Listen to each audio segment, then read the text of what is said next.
আজকের এই বিকেলে আমরা হোটেলের রুফটপ থেকে এই হোটেলের ফ্রন্ট ভিউটা দেখতেছিলাম।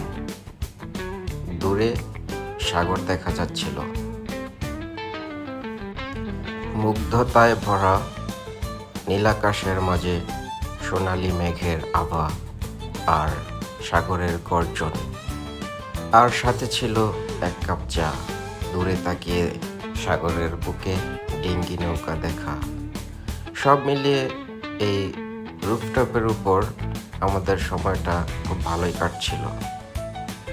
হোটেল থেকে সাগরের পাড়ে যেতে যেতে আমাদের সন্ধ্যা হয়ে যায়, আর এই সময়ে কলাতলি বীচটাকে অসাধারণ সুন্দর লাগতেছিল।